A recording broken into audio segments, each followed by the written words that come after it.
Avis vascular centre మన దేశంలోనే the best varicose vein hospital. సుగారు ఇన్ని మంచి పనులు చేస్తున్నారు, సమాజం గురించి ఆలోచిస్తున్నారు. ఇప్పటికీ 141 మంది ప్రాణాలను కాపాడారు. కొన్ని వందల శవాలని అంతిమ సంస్కారం జరగడానికి మీరు కారణమయ్యారు.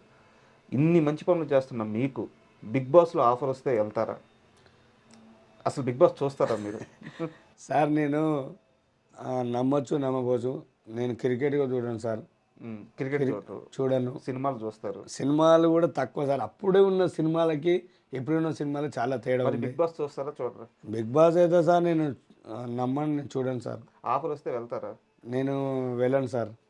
బిగ్ బాస్లో ఆఫర్ వస్తే వెళ్తారా? వెళ్ళను సార్. ఏమి నాకు సార్ నేనేమన్నా నేను నిజాయితీ కోసం ఏమైనా పోరాడుతున్నంటే నేను ఆడికి వెళ్తున్నాము. కానీ ఆ హౌస్లోకి వెళ్ళి 100 రోజులు ఆడుండి నేను ఒక్కరోజు టైం మనమెంట్ లేకపోతే నా మనసు ఎట్లా గిలగిల కొట్టుకుంటాను. నాకు బిగ్ బాస్ అనే ఒక షో ఏదైతే ఉందో ఒక ప్రేక్షకులకి ఆనందాన్ని ఇస్తుంది, కానీ నా మనసుకైతే ఆనందాన్ని ఇయ్యేది.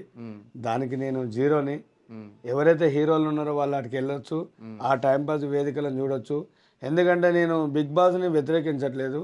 అది కొందరికి ఒక మార్గదర్శిగా నడిపిస్తున్న బిగ్ బాస్.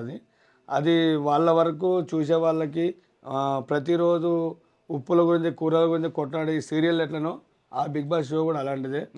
ఇక్కడ ఒక చిన్న డౌట్ సార్. బిగ్ బాస్కి వెళ్తే సార్ మీరు ఒక 40 రోజులు 50 రోజులు 100 రోజులు అక్కడ ఉంటే సార్ కొన్ని లక్షల రూపాయలు డబ్బులు వస్తాయి సార్. భయంకరమైన ఫేమ్ వస్తుంది సార్. అందరికి రీచ్ అవుతారు. బయటకు వచ్చిన తర్వాత లక్షల్లో సంపాదించుకోవచ్చు. ఈ డబ్బు అంతా వద్దా సార్? నేను చిన్నప్పటి నుంచి ఆకలితో పెరిగిన వాడిని. ఆకలి అనే సమయంలో నాకు అన్నం దొరకలేదు సార్. అప్పుడు నేను రోడ్డు పైన ఉన్నా. ఆకలి చచ్చిపోయింది. నాకు ఒక ఫ్యామిలీ ఉంది. నేను చేస్తున్న సేవ నాకు గుండె నిండా ఉంది. నాకు మీలాంటి వాళ్ళ అభిమానం ఉంది, ఆప్యాయత ఉంది. నా చిన్నప్పుడు ఏదైతే గోల్ ఇలా రావడం జరుగుతుంది.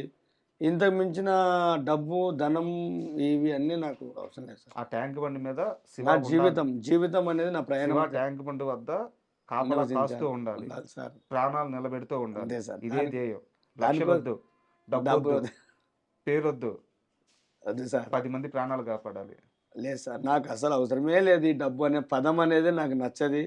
నేను ప్రతి ఒక్కరికి పేరు చెప్తున్నా, డబ్బుని మనం సంపాదిస్తే వస్తుంది, కానీ మన జీవితం కోసం పోరాడాల్సిన ధైర్యం మనలో ఉంది. అది మీ మాటలు కొన్ని వేల మందికి, కొన్ని లక్షల మందికి ఆదర్శం. ఒకదాన్ని నమ్మి దాని మీదే నిలబడి డబ్బు కోసమో పేరు కోసమో డీవియేట్ అవ్వకుండా శివ అంటే ట్యాంక్ బండ్ అంటే శివ అని చెప్పి ఇంత గట్టిగా నిల్చున్నారు చూడండి. గ్రేట్ అండి, గ్రేట్. అంటే మీలాంటి వాళ్ళని కలిసినప్పుడు ఏంటంటే జీవితంకి ఒక అర్థం ఉండాలి, పుట్టినందుకు సమాజానికి ఎంతో కొంత మనం సేవ చేయాలి, ఇలాంటి అన్ని విషయాలు తెలుస్తూ ఉంటాయి. ట్యాంక్ బండ్ శివ 28 సంవత్సరాలు 27-28 సంవత్సరాల నుంచి ఇదే పని మీద ఉన్నారు అన్న. ఎందుకు ఈ జీవితమే ఎందుకు ఈ జీవితం ఎందుకు అంటే ఇది మానవ జన్మ. మానవ జన్మ అంటే మానవ సేవే మాధవ సేవ. అదే ఎవరైతే పెద్దలు రాసిన రాత ఉందో, నేను చిన్న ఉన్నప్పుడు కూడా నేర్చుకున్నదే. ఆకలి అయినప్పుడు అన్నం దొరకలే, అడగాలని వయసు కూడా కాదు, చేయి దాపితే పెడతారని కూడా నాకు తెలియదు. అలాంటి సమయంలో నేను ఒంటరిగా కూర్చున్నప్పుడు నలుగురు చూసి ఎవరు ఈ బాబు అని అంటే పక్కన ఉండే వాళ్ళు మా అబ్బాయి అని చర్య తీసుకున్న సమయం నాది. అంటే వాళ్ళు చర్య తీసుకొని వాళ్ళు పెట్టినది తిని పెరిగి పెద్దయినా ఆ చుట్టుపక్కల ప్రాంతంలో ఇళ్ళల్లో అడుక్కొచ్చుకొని తిని పెరిగి కొంచెం నా ఒక లోక జ్ఞానాన్ని, మనిషి విలువను తెలుసుకొని ఉన్న జీవితం నాది.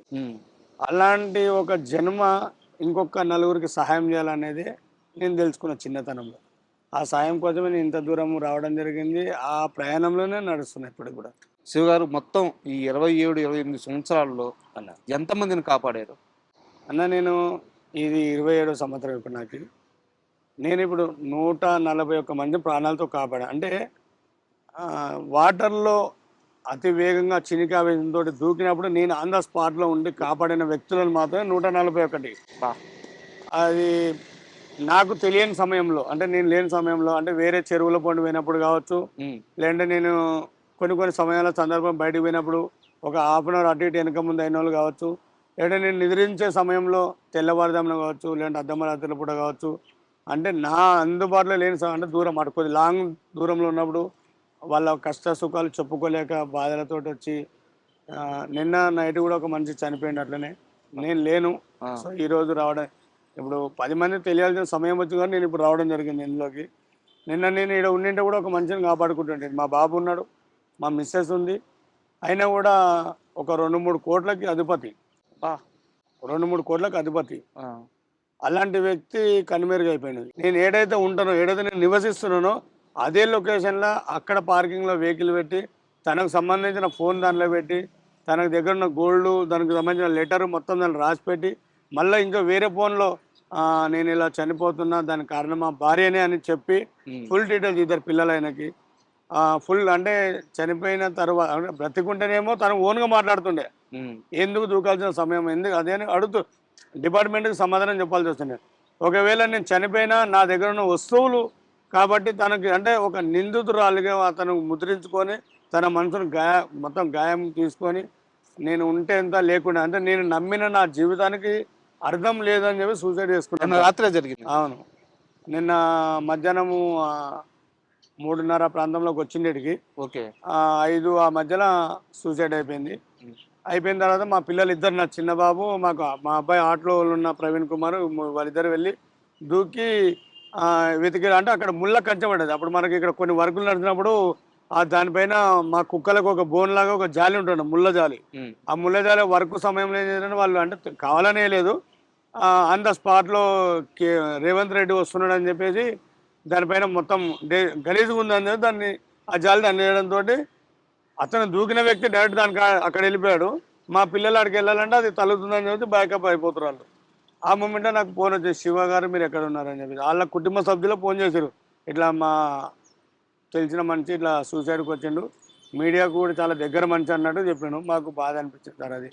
తర్వాత వాళ్ళు చెప్తుంటే మాకు ఇంకా అంటే అలా అతను ఒరిజినల్ విషయం చెప్తుంటే మాకు బాధ అంటే డబ్బు పూర్వం చూసుకుని అతనికి ఏం తక్కువ లేదు. కరెక్ట్. భార్య పూర్వం అంటే లైఫ్లో తన జర్నీలో తన భార్యనే, తల్లిదండ్రుల తర్వాత తన భార్యనే, వాళ్ళకి 2 పిల్లలు అంటే సంతానం కూడా లేదనకుండా ప్రాబ్లం లేదు. అవునవును. ఇక్కడ పిల్లలు ఉన్నారు, తినే ఖర్చు పెట్టుకునే డబ్బు ఉంది, ప్రజల్లో ఒక మంచి పేరుంది అతనికి.